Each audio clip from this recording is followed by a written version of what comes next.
All right, welcome everybody. Hope you're having a good, slightly less humid July day in North Carolina. This session is Demystifying AI Search, evaluating ProQuest and EBSCO's new discovery tools. So I'll kind of be talking through how each vendor has approached AI embedded search differently and the ways that shows up when you're doing different searches and what that could look like in the classroom.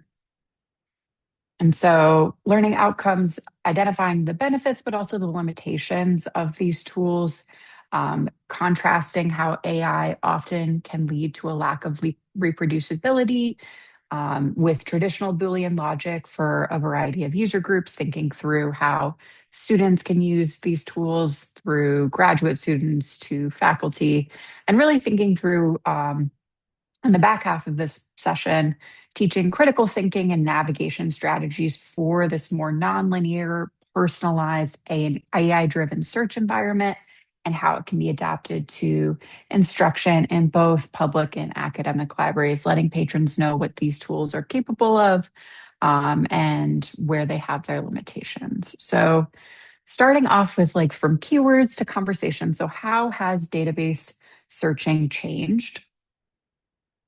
We'll start off with a quick Mentimeter to kind of get things going. So if you could go to menti.com and enter the code 59274844 or use that QR code. And I'll leave this up for just a little bit as people are getting settled in.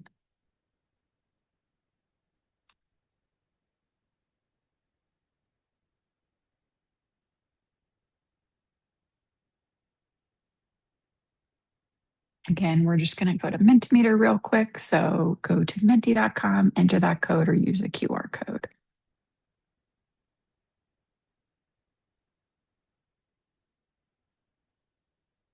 All right, and now I'm going to switch over to Mentimeter where you should still see both the QR code and that code.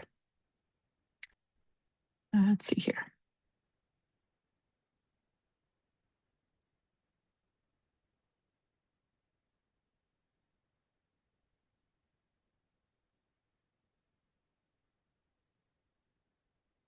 All right, there we go. So just to kind of take the temperature of the group, on a scale of 1 to 10, how comfortable do you feel about explaining AI-driven search to a student today?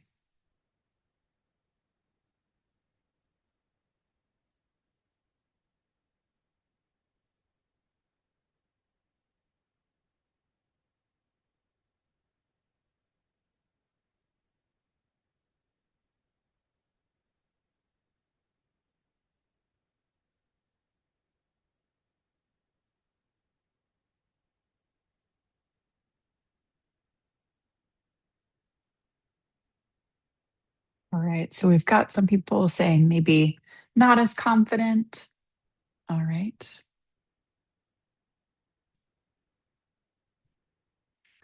And now my question for you all is complete this thought. When it comes to AI powered research databases, I'm most curious or concerned about,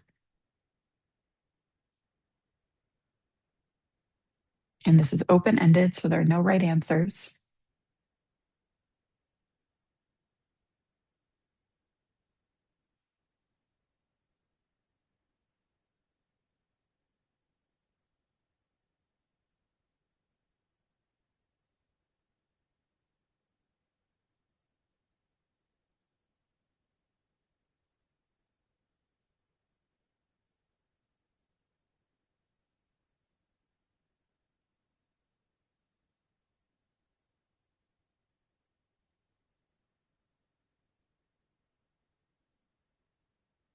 All right, so we've got some thoughts so far, how it's ranking results, reproducibility and transparency, the accuracy of what it's spitting back out. Students will read the AI summary, not the actual article. Accuracy, because Boolean is probably more accurate. Being unaware of how AI is being used and having no choice in how I use it. The accuracy of the key takeaways offered to summarize articles, misinformation, environmental impacts, reproducibility, and transparency. where the info is coming from, illusion of confidence, privacy and accuracy, students understanding that AI can give incorrect answers, not always reliable, sourcing and replicability of searches, and then that environmental and human impact. How articles can be better linked together for rabbit holes for searching. Yeah, one thing that I probably wouldn't be able to speak to in this session is just the environmental impacts. I don't know if our vendors have sustainability policies or um, anything related to that environmental piece. I can go ahead and look, and if I do find something, I'll put it in the resources pages of the slide deck. But yeah, that's something that I haven't found yet. So thank you for suggesting that. And then how articles can be better linked together for rabbit holes of searching. Yeah, using these tools to maybe look up suggested articles, indexing terms, do some citation chaining. Great. Well, thank you all so much for adding to this. We'll get back into the slides now. All right. So changes in search, what we are seeing is um, there's a move from Boolean restriction. There's basically with Boolean searching, it's restricted to set theory, using operators and exact keyword matching, uh, high reproducibility and transparency with that structure. But what it does is it can create barriers to entry for more novice researchers. Misspelled terms or overly restrictive operators result in zero or limited results when students are searching. And that basically can affect their confidence in the research process. It's something that, what we're seeing is, Boolean search was a way that we were able to learn how to communicate like computers. And now we're seeing this move to more conversational natural language searching where computers are trying to talk like humans. And that shift is affecting the ranking of search results, updates to LLMs if vendors are using their own LLM, and then also the keywords that are being used themselves. Often, what I'm seeing with the research assistant in ProQuest is I can use different keywords and click on the same article, and the summaries look different based on those, even though it's the same article that I'm clicking on. So with conversational search, it's powered by natural language processing and is really analyzing the underlying intent and conceptual meaning of a search rather than exact keywords, allowing students to enter in full questions or phrases rather than fitting into that strict Boolean set theory search. It's flexible, there's a lower barrier to entry, but that drawback is searches are less reproducible. It does raise challenges for rigorous auditable search methodologies. And so the analogy that I keep going back to is with these AI tools embedded into ProQuest and EBSCO's databases now, it's like having the bumpers up in a bowling alley. And so the same logic goes to these tools. Having the research assistant says, okay, this helps a novice researcher not roll a gutter ball and have that frustrating lack of results. But does it actually teach them how to navigate the information landscapes they're in, the scholarly conversation, or does that make them permanently dependent on the bumpers? And so that's really where I feel like these changes to these tools present sort of a core paradox of AI makes databases easier for people who are new to the research process, but harder to audit that search. And so, what do we stand to lose with this ease of use? I'm going to point this out today that I feel like one of the biggest things with these tools is document, document, document, take screenshots as much as possible, and teach students to audit their search path because things can change week to week, month to month when you're doing research in these databases, particularly when I'm seeing in the research assistant is often, even when I was trying to prepare for this my results changed rapidly and I had to retool the example I was using a couple times over.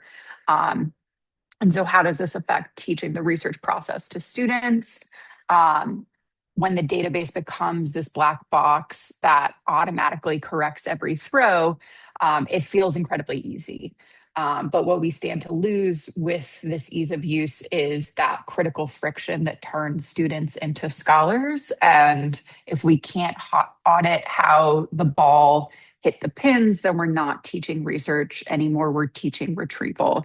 And so to understand how the ProQuest research assistant functions, we'll have to look at its underlying architecture and as well as how EBSCO has slowly started to embed some of these tools. So the research assistant in ProQuest operates off of retrieval augmented generation. It is, in plain English, it's AI with an open book policy. Instead of relying on general internet knowledge or crawling public websites, it is anchored strictly to the ProQuest collection. Um, this is the most critical point for academic integrity. So when a student chats with a public tool like ChatGPT or Gemini, AI is pulling from the entire messy web with all its complications and accuracies or inaccuracies. But ProQuest model restricts the AI sandbox. It's forcing the language model to only generate and it's based on peer-reviewed data, chapters, and reports within the ProQuest collection. And that gets even more detailed because once you click on an article, a search result in ProQuest, it's just giving you a summary based on what it sees in front of it. So it is not tapping into the broader scholarly conversation that that article is a part of. And that's something that I feel like is really critical in the classroom is showing that that summary is not bringing in what a researcher said on this topic 3 years ago. It's not bringing in what's been studied for decades before. It's just showing what's in front of it and summarizing that. So the tool really quickly digests these walls of text. It surfaces those traditional keywords, indexing terms on the right-hand side, really helping users bridge the gap between natural language and structured database searching. It helps, potentially with students where they're entering into a scientific conversation where there's a lot of academic jargon and they're able to break it down. One thing that I do think is useful is the chat feature for asking questions and refining searches. That was not available in the earlier beta model of the research assistant. And now I do think it allows for more iterative research. Users can ask follow-up questions to drill down into a topic and really audit the output of the research assistant without needing to construct a brand new search from scratch. And so that's how ProQuest is handling conversational search via retrieval augmented generation. We'll pivot to EBSCO and see how their natural language search tackles the same problem with a little bit of a different approach. And I'll show what this looks like. For example, in this search that I'm going to use for the beginning, penguins and climate change, it gives me an article about sea ice and how that's affecting the molting process for penguins. And affecting their population. So I get the key takeaway on the right-hand side. I can copy it, thumbs up, thumbs down. I really recommend copying it to save it for later if students are working in some sort of Google Doc or graphic organizer where they're trying to gather links to different articles. That's helpful because it can change so quickly. You can also click on the insights underneath and see key takeaways. I really like the essential details section because then students can see more of the structure of a scholarly article, how it's designed, how it communicates the scientific process, and then click to specific paragraphs in the article where they can see those particular sections, like looking at the results section in more detail or the conclusion, really understanding the body of a scholarly article and how it's made up. But at EBSCO, they have the new AI assisted search. It's something that they've already had that they called natural language search that they've renamed AI assisted search. So it's a tool that you can toggle on and off that's different from the way ProQuest is set up, where everything is op, you know, organized under their LLM. And so you actually have to go into the admin portal of ProQuest to be able to turn the research assistant off fully. Um, but with EBSCO, you just have that natural language search that you can toggle on and off. What's nice is it allows you to enter in a full question like, how does climate change affect corn yields in Iowa? And it translates it into a structured Boolean search that you can copy later. It has that link that says show refined query, which is still a bit jargony. But it really emphasizes maintaining that recognizable search string for the user. And so it's that critical transparency feature that allows you to generate reproducible results. And so I think that's where they ensure that the search remains fully auditable by keeping the subject terms and author supplied keywords anchored strictly to the article view. They maintain a certain integrity in their search. And so what I'm seeing here is just kind of a comparison. EBSCO does have more AI conversational tools that they've added, but it's only for our member libraries that subscribe to EBSCO Business Complete, I believe. And that's something that they're rolling out in the next week or so. I think they just maybe turned it on this week. So for member libraries that don't subscribe to that additional collection, you won't be seeing more of the AI conversational search. What I'll do is in the resources section of the slide deck, I'll include more documentation on that AI conversational search. But given that a majority of our member libraries don't have that additional article level AI search, I'm not going to be covering it today. But to compare with ProQuest, so ProQuest, it's very dynamic. The summaries are based on what keywords you put in the search box and then what's in the document itself. You can't toggle it on and off as a user. You can minimize the window, but it's still affecting the search experience. And then what I like to think of it as, it's more of a black box in that it's harder to audit. We don't have usage data on how this tool is being used. And that's something that I think would be really helpful in the future to understand the amount of time that people spend in the research assistant, what keywords they're using, what sections of the research assistant. And so it is still kind of quite a black box for us at this moment. EBSCO, I think, is a little bit more static. It generates that reproducible search string based on what you put into the search box. You can toggle on and off as a user, and it has those author supplied keywords in the article view that you can see in subject terms. This, I'm saying, is, I think, a little bit more of a glass box, and that you have some more transparency, and it's not. One thing that I think is a drawback is I don't know right now how articles are being ranked by relevance. That's something that is part of EBSCO's backend that I'm not quite sure. With the integration of more AI tools, especially in the last week, timing is always great. I don't know how that'll affect the relevance ranking, but that's something that they have kind of on their own on the back end. So with reproducibility, one question that this raises is, can a search be scholarly if it isn't replicable?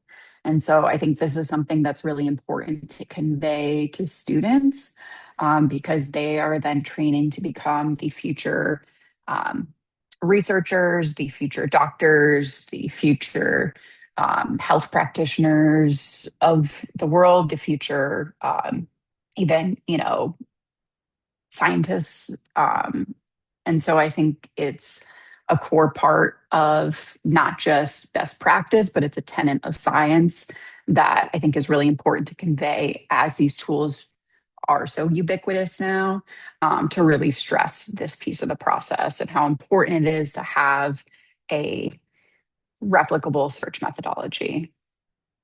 And so it really does create this drift problem that I've been seeing throughout the summer as I've been really engaged with using these tools, is because the summaries are dynamic. If that LLM that ProQuest is using updates or the user provides slightly different combos of keywords, the summary does change. And so the case study that I have here is articles on diabetes management and how the work environment affects a person's ability to manage their diabetes. And so originally, this search was diabetes management and exercise and how exercise impacts diabetes management.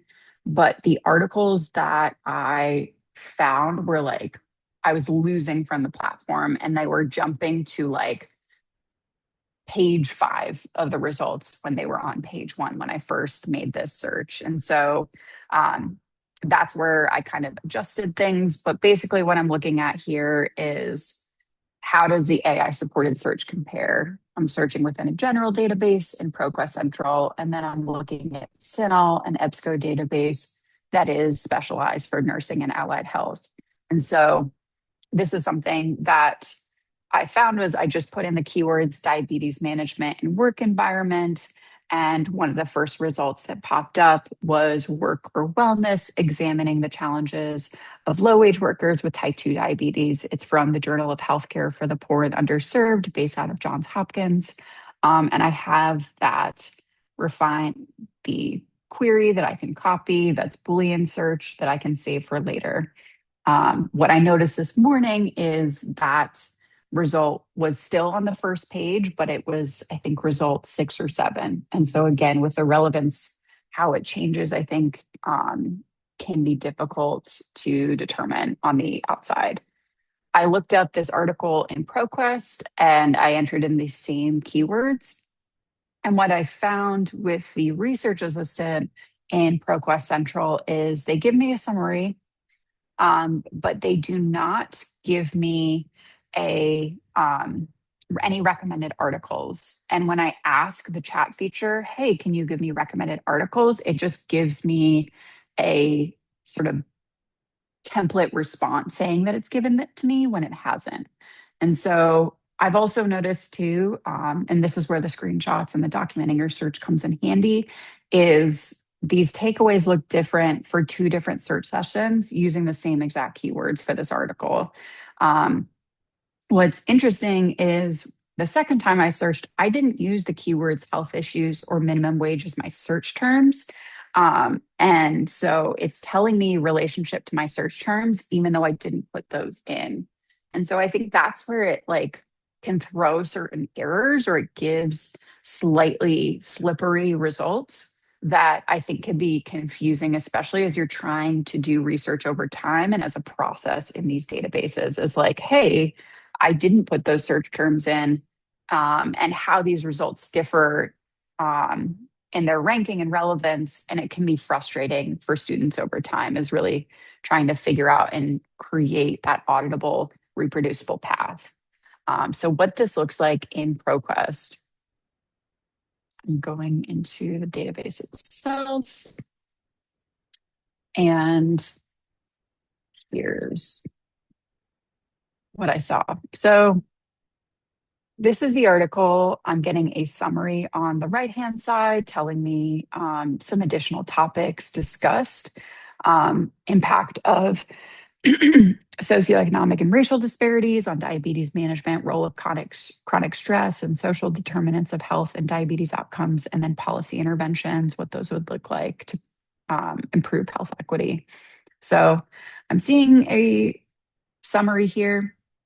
It does not give me any other documents with similar topics, which is odd given that I have a lot of search results for this search. So I was thinking, I don't know why that's the case. And then I can look through and it'll generate essential details, but it does say oftentimes it can vary, but it might say like something went wrong. Please check back later. We apologize for the inconvenience. But right before this, earlier today, I was like, okay, it's not giving me recommended articles. What are some recommended articles? It says here, I searched for articles about workplace challenges and chronic disease management, focusing on issues similar to those discussed in the study. That's great. But then, like, what did you find? I searched for articles about workplace challenges and chronic blah, blah, blah. You can view the full list of search results directly on ProQuest, where you can access articles, titles, authors, and abstracts. So it's not really giving me what I'm asking for. And that's where I do think it's important sometimes. I know that the tendency when you're teaching, especially in an academic library, is to have like the perfect example to show, especially when you're trying to say, like, here's how search academic research works well, and here's how you could practice this skill and develop it over time. But I also think when it comes to these AI tools, it's useful to show where it's failing, because I think students are expecting a frictionless process. You're almost kind of guarding them against disappointment by showing, hey, these things are fallible, they're not seamless. There is friction that you're going to experience at some point, and here's how you navigate around that. And so I'm adding in feedback. I can submit it. I can copy this if I want to for later. And like I mentioned earlier, so I can look at findings or conclusions. I don't know if it's because of the content of this article. Sometimes I've seen it with articles that are a little bit more interdisciplinary in health science and social science when I've tried this out. But I'm just going to add in what are some other research topics that I should focus on. What this tool is not going to do is it's not going to give you, hey, I want 3 paragraph summary on this article. It's not going to do the work for you. It's giving me some suggested research topics like workplace accommodations for chronic illnesses. So it does help with like narrowing, refining that topic, looking at social determinants of health. So how factors like housing, income, and race impact diabetes management and outcomes. And then policy interventions. I could look in that direction as well. So it is helping students who might come into college thinking that they need some big topic that they search in. They're figuring out their scope and sizing it in a manageable way. What are some follow up questions here? Let's see, search for documents about policy interventions and chronic disease management. And let's see what it's going to give me.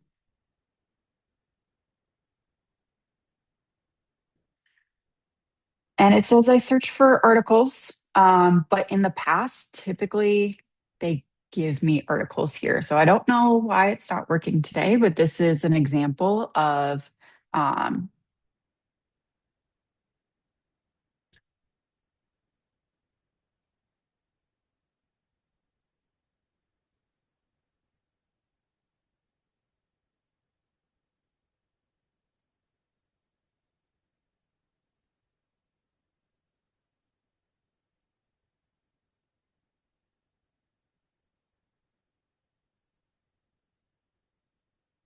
where it's just kind of generating things here, but it's not really giving me what I've been able to see in the past where I've had links to articles.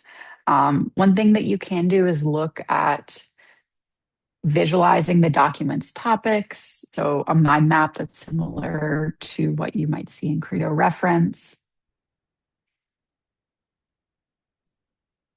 I'm able to generate keywords this way, which I think is useful.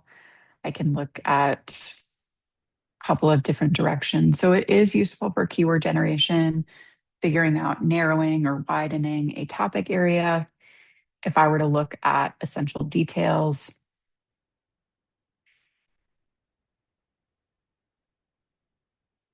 let's see if it's going to show me any of those essential details. Not today. Um, yeah, so it's interesting. I found topic to topic. This is an example that I keep in my back pocket of where I think the research assistant is not really, it's because it's sort of missing the mark a little bit, and it's not able to generate things successfully. And so I would also say when those situations happen, I really think it's useful to stress to students citation chaining, using those indexing terms, key terms in the database itself. which really is just a matter of operating on information literacy tricks and tips and skills that we've been doing for decades. And so that's where I think, hey, I might look here at my search results, self management. I might be looking at work environment. And then let's see if I can get some results this way and search using selected terms. And this is the only article that comes up. And so let's say I want to cut one of these terms and I can see 9 different results here. But what's weird is why wouldn't these 9 different results come up in the research assistant on the right hand side when they do seem relevant? Um, and so these are all, if I look at the systematic review, job strain and effort reward imbalance as risk factors for type 2 diabetes. I can then see a little bit more here being pulled up of more like this and say, what are some other articles related to diabetes, self management, in the workplace?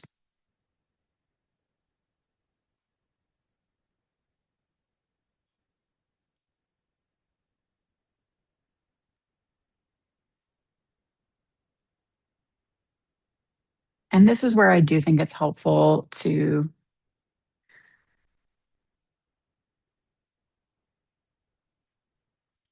all right, now it's giving me some results for this particular article. It's interesting that every time I've done it for the previous one, it doesn't do it. But this is what it's supposed to look like. If you ask for more articles, this is what's supposed to come up. I don't know if it's because of socioeconomic factors in the previous one, what happened. Um, some of these aren't fully related, they're more related to like job burnout. And health oriented leadership in workplaces, and communicating about health in a transparent, thoughtful way. But so not all of them are super relevant, but I would say that's where, kind of in the research process, it might lead you to a rabbit hole that gets a little bit out of scope. And so I could go back in, I could look at those essential details, understanding here if I want to generate those essential details.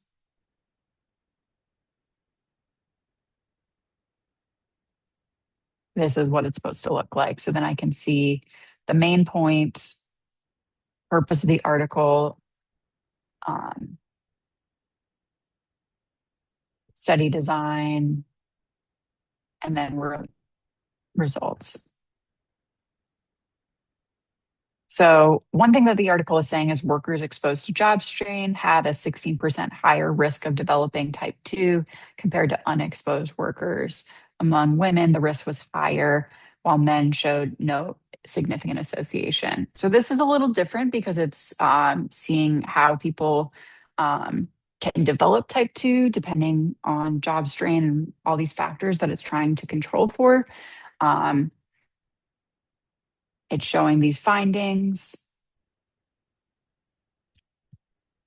and how work stressors may affect somebody developing type 2. But the previous article was about people who already have type 2, who are in low wage work positions and how that affects their chronic health management.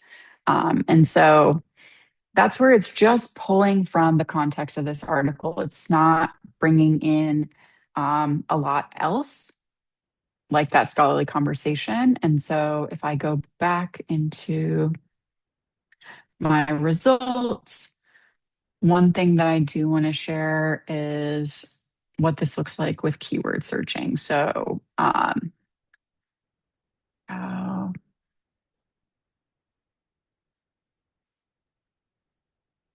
let's see.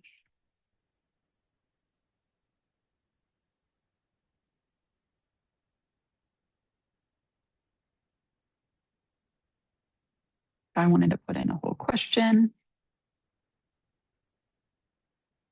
it's giving me 67,000 results. And that's where it gives me those suggested keywords. So if I wanted to look at chronic disease management, if I wanted to add in just scholarly journals, peer reviewed articles, I can narrow and filter from there and see the research from the last couple of years.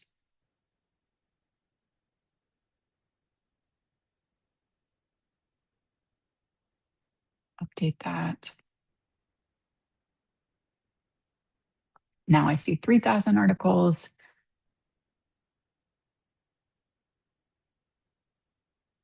And maybe I'm going to look at work life balance.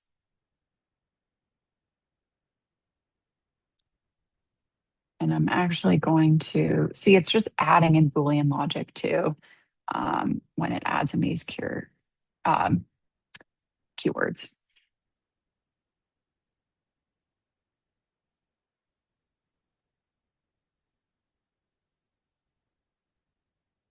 I'm going to add in workplace wellness. And now it's giving me 133, 264 results. And that's where I might need to add in subject terms if I just want to focus on type 2 diabetes.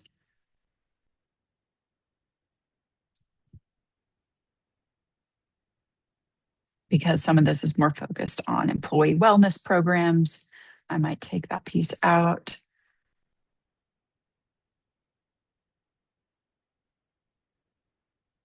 And I can see some articles that are a little bit more relevant.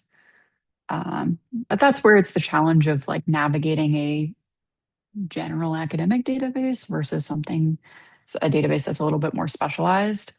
And so I'm going to show what this looks like in CINAHL. So in CINAHL, I find if I put in type 2 diabetes and work environment, I'm going to turn on the AI assisted search, or I can turn it off.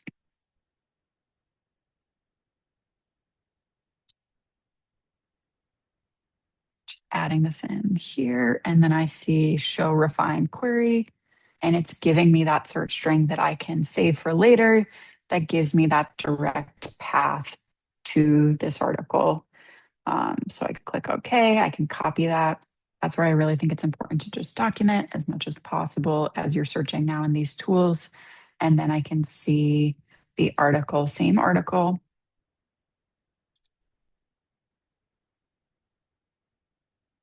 Here within the platform, I get abstract, I get subject terms.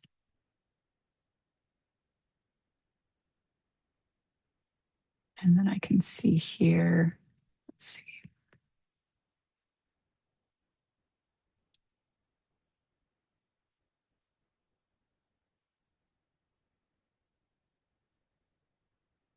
I can look then at the articles that they're citing,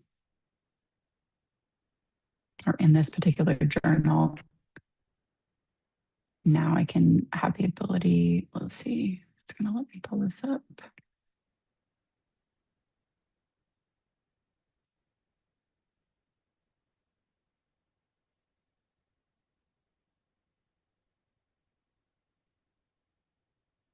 This is an article from May 2025.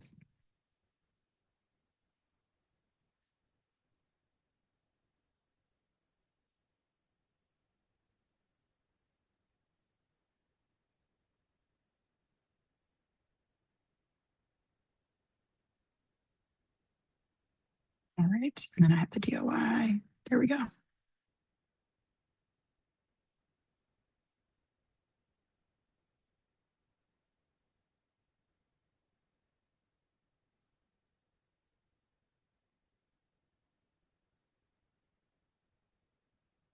Yeah, so one thing to keep in mind with CINAHL is sometimes it's just giving the citation rather than the article itself. But that is where it is helpful to tell students to copy this title and search across Summon or your discovery layer and see where it's available in another NC Live resource. So the nice thing is the actual article itself is in ProQuest. And so if I wanted to,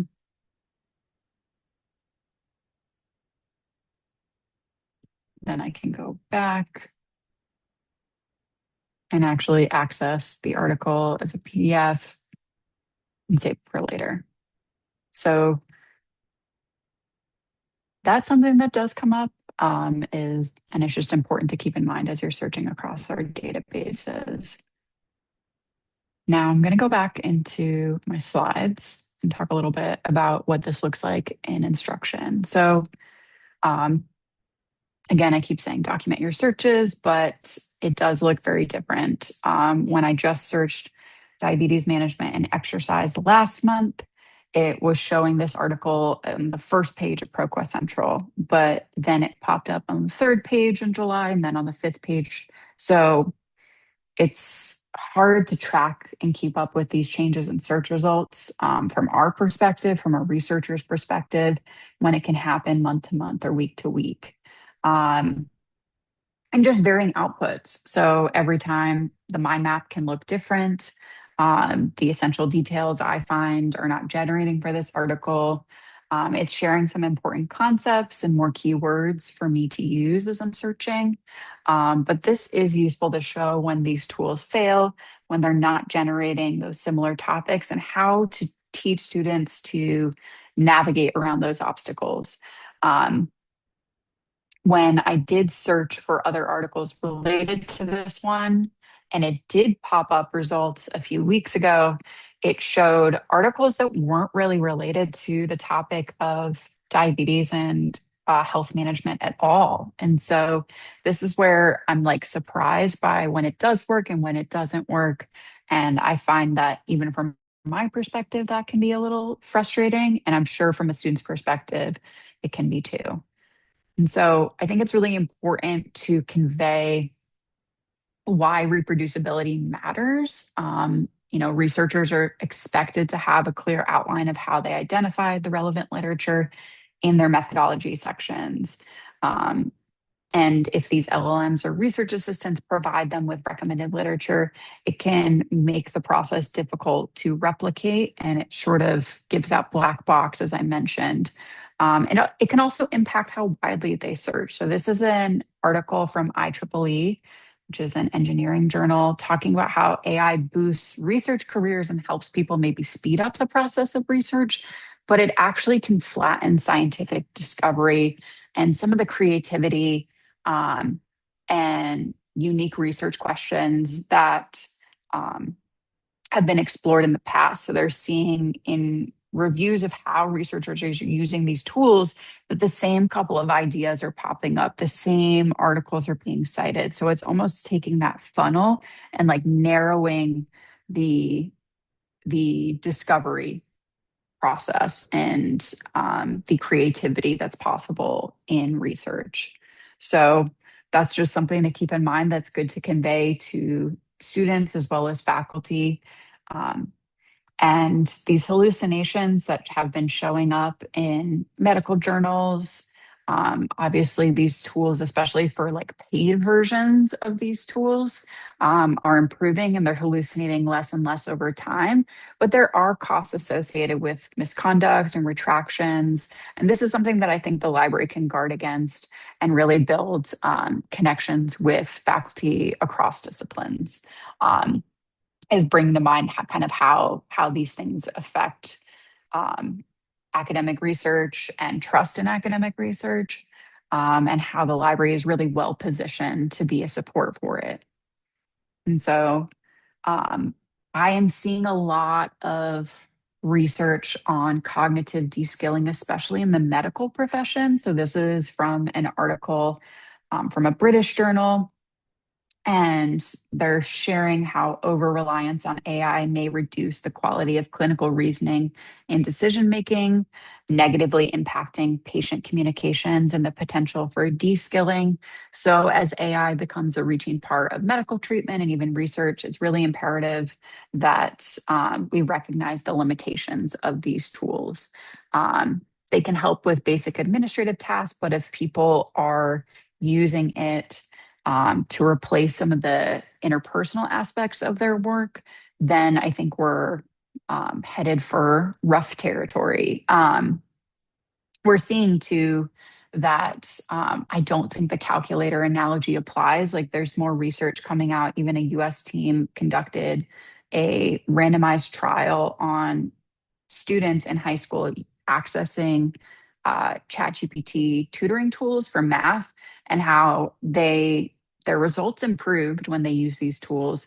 But when the technology was taken away, the students underperformed. And so I really think that skill development piece, some authors in the Journal of Nature identified in medical student training that reflected really similar themes. So the authors described this phenomenon called never skilling, where trainee doctors who rely on AI during the early formative years of clinical education um, may fail to develop the foundational reasoning skills that safe, independent practice requires. And so that reliance on AI is really does have the potential to um, make people skip steps and communicate that they understand something when they actually don't. And I do think that's really dangerous and something that we need to caution against in our role in the library. Um, but I do think there's potential for benefits to using these tools for literature searching, speeding things up, generating recommendations using those tools. So Erin Tay's blog, I think, is fantastic. Shout out to Morgan Ritchie Baum, who I think is on this call, who recommended it to me a while back. But in this blog post that he has from May, he's saying that librarians may be underestimating AI academic search tools because we tend to evaluate them through two dominant lenses: undergraduate information literacy and then systematic reviews and evidence synthesis. And so, one thing that he's suggesting is there might be a missing middle of narrative literature reviews by researchers where these tools can shine the most. And so I think that's useful to think through and really kind of analyze and segment out the different populations that you serve on your campus and figure out, okay, what are the pluses, what are the deltas of using these tools, and what should we be communicating to them? But in terms of teaching information literacy, what is the librarian's role in auditing these tools? I think that I have new skills with an asterisk. I think that these are skills that have already been a huge part of information literacy instruction, but I do think more opportunities for students to distinguish and identify types of AI. I'm seeing and hearing from folks in the community colleges as well as in four-year institutions when instructors bring out AI generated essays or they say, hey, write something, and then have the AI tool generate a similar response and asking students to detect what's AI, and they can. Those are useful conversations to have, really figuring out and having that space to discuss and think critically. Interrogating those prompts, so really using the chat features of the tools within these databases and within LLMs is really important rather than just prompting and accepting what it's giving out, asking where did it get the sources that it's pulling from and really evaluating it, I think is important. And really figuring out timing of when AI enters into this process. I think one thing, as I mentioned, dissecting, really understanding how to read a scholarly article, that piece is more and more important. And understanding how they participate in that broader conversation, because you're not necessarily going to get it from that tool alone. And so, when should I use AI? This is something that I was kind of thinking through for students is like, where does it come in the process? Is it part of that initial brainstorming? Is it part of analyzing papers that you have together for a literature review? Or is it in that editing piece when you have your fully formed thoughts and you're looking for support in copy editing and refining sentences? So I kind of think it goes in this direction where, brainstorming I think is helpful for generating ideas for keywords, getting the lay of the land maybe in the beginning. But it's still prone, depending on the models you're using. If you're using a free tool versus a paid one, it's still prone to hallucinations or maybe misattributing numbers or dates. So I would caution against accepting it at face value. Analyzing, I don't think that AI should be used to read papers. This is where some of that superficial scholarship happens. It's also a violation of terms of use if you were to try and upload an academic article to a public LLM. And that's part of why I think that's this impetus on the vendors to embed these tools into their infrastructure, and create that sandbox and that closed space to use them, with safeguards and guardrails in place. Editing, I think reducing word count, copy editing, adjusting phrasing is useful, but it can still produce errors. And I do think there's a piece, depending instructor to instructor, where students maybe have like a no AI policy where this, it might not come up in this phase and all of these things all together.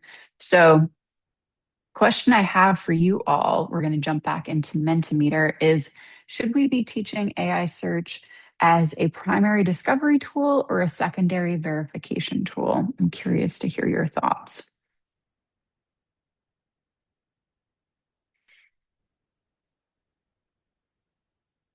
All right, so we are here.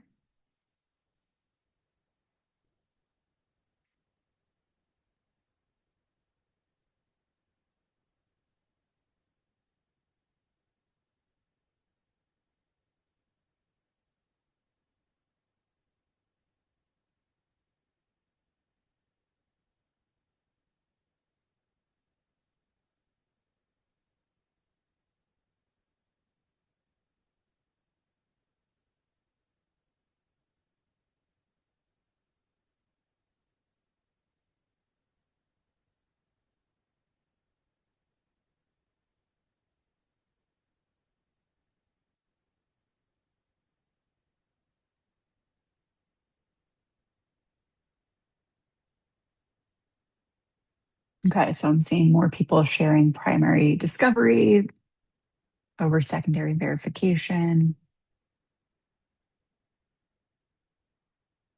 And I think that's useful to convey when partnering with faculty and figuring out where to fit AI into that process. I know that there are some disciplines that are really opposed to AI in the classroom, and maybe it's hard to even find that time to fit in these conversations.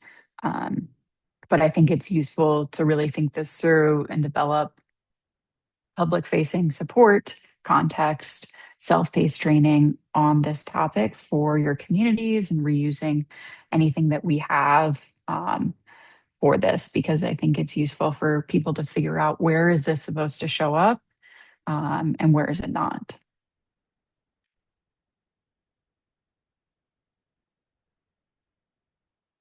I'm just going to jump back into my slides real quick and then share my next question for you all is, all right, if a student tells you I don't need to read the article because the research assistant already gave me the key points, what is your rebuttal? And so we'll go back into Mentimeter. I'm really curious to hear your thoughts on this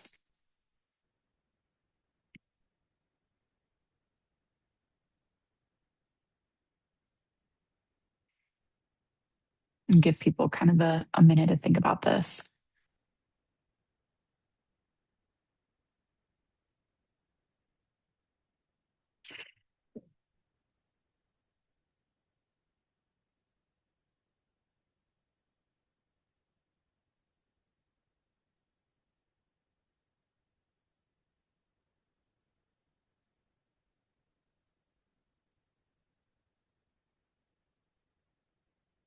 Yeah, I really like the suggestion of, do you agree with the key points? Why or why not? Almost trying to engage in a more open-ended conversation of, why do you feel this way? What is it about these key points that, um, you're taking at face value. Are you going to let AI figure this out for you? You can't give it that much power. Um, how do you know it's right? Are you sure it's accurate? Um, you need to confirm the key points actually synthesized with what's said in context within the article. Additionally, doing some of that citation chaining. Although AI gives you main points, you still need to read the article to develop critical thinking skills for sure. I also am just I think study design is an important thing to teach and understand because there is bad research out there. There's research across disciplines that's just an example of not not making the mark and not being good contributors to their fields. And so it's useful to think through like even though you think scholarly equals trustworthy, that's not always the case. And so I think it is important to convey that, accepting things at face value is a really dangerous game to be playing in the long term.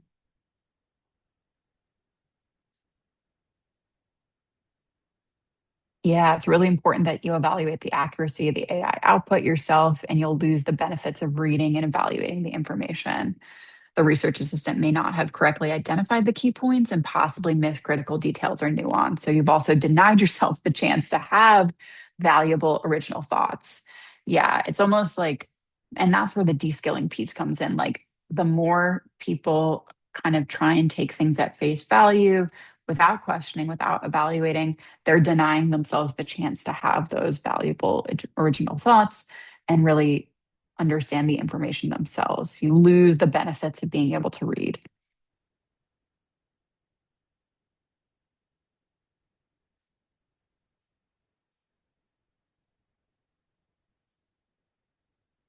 And so this is where I think interrogating is really important. Giving it a bad prompt, playing around with it, testing, finding your own examples beyond just these couple that you're welcome to use versus a more interrogative prompt gives them the tools and examples to see how they can avoid taking things at face value and why it's so important.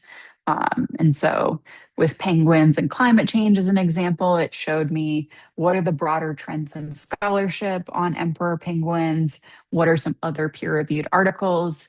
But then you can also see the example of like, I'm writing a paper on this topic, what should I include? It has that guardrail built in of I can't assist with that request because it would involve outlining or planning academic work, which is not allowed. So it's really nice that as these tools are embedded, they do have these guardrails in place. Developing your own key takeaways. So one thing that I think is useful is like, okay, you have this, why not just read the article and generate those key takeaways yourself or minimize the window, don't look at it, read the article, generate your key takeaways and see how it compares to the AI generated result. Noting that like I think it is important to note contradictions, overlaps, agreements between authors. There's all these debates that go on within disciplines and fields, and that's really part of the broader conversation that they're missing out on if they don't look at the article, do that citation chaining, and explore the conversation that's to be had. AI responses, as I mentioned, they're just limited to the document. It helps minimize hallucinations, but it also means the tool can't answer questions on topics that aren't addressed in the document. So it also can't provide that critical interpretation or analysis piece that students need to be able to do themselves. And so, where do we go from here? I think, here are some ways that we're thinking about at NC Live and supporting AI decision making and instruction across member libraries. One thing you can do is here's the process. If you wanted to disable the research assistant in ProQuest Central, you can always give feedback. You can always send the feedback to us so that we can coordinate larger asks and conversations with our vendor reps. But you can go into Live Central at the site level and turn it off, or you can email support at ProQuest and turn it off in eBook Central and ProQuest Central if that's a choice that your library wants to be able to make. But that's something that just would be something that you'd have to turn back on if you wanted to. And we also have our AI community practice. It meets every other month. There's a new theme for each discussion, and we have a Google group for sharing resources. Mostly it's been me and Claire sharing articles or things that are relevant. But please know that you can use the Google group to ask questions and share resources yourself, articles that you're interested in. I really want to, encourage participation that way as well.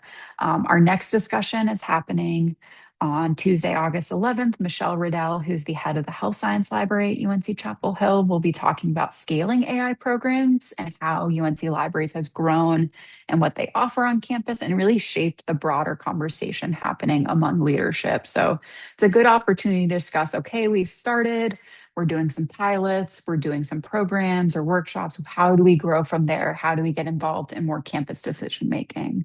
So excited to be part of that conversation in a few weeks. Here are just some questions to ask vendors, like what is your content? What content is your tool trained on? What analytics are you gathering on the AI tool? EBSCO in their reporting structure will be gathering data on the AI conversational search. And so that's something that is useful to keep in mind with vetting these tools. And so is the information integrated with your existing usage stats workflow? If not, when will it be? Really understanding their roadmap, I think, is key. And then how does your tool or platform protect the privacy of users and the intellectual property of other vendors?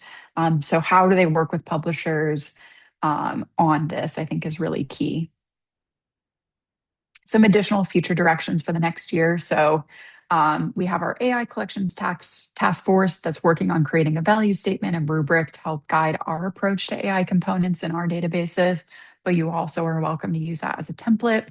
I'm working with our CTAC, our Continuing Education and Training Advisory Committee, to develop some reusable templates for Canvas, knowing that the community college and UNC system are migrating to that LMS. So we're going to be providing more instructional materials and support that you can use to provide context for the AI tools within ProQuest and EBSCO. And then we do have a plan bank project that we're developing that's going to look a little bit like our promotional materials webpage. So do keep an eye out for a call for materials. We're wanting to gather tools, lesson plans and activities that are tried and true in the classroom across our member libraries. So that's something that we're doing. Any questions? I know I'm just a minute or so over time, but happy to answer any questions.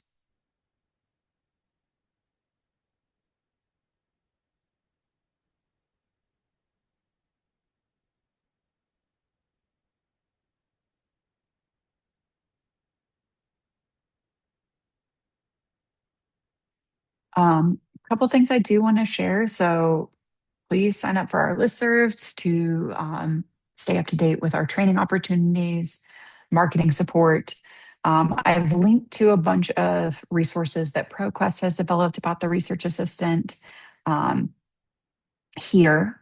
I've also linked to the How Do I Use AI Conversational Search. EBSCO has an AI literacy short course and a landing page of resources for libraries on this topic. I'll keep adding to it in the next day or so as I try and scan and see if I missed anything. I do want to share some of the references that I used. There's a really great conference presentation from April from two librarians at Harvard about some research that they did about how students are using AI. It's on YouTube and it's short. It's like a half hour. And I found it really useful in seeing how students are understanding and using these tools and where they're creating their own boundaries around the use. Yeah, Danielle, I will send out this presentation. Please feel free to use the examples that I shared in this. Um, and please let me know in the feedback survey any future topics for webinars, for workshops, things like that.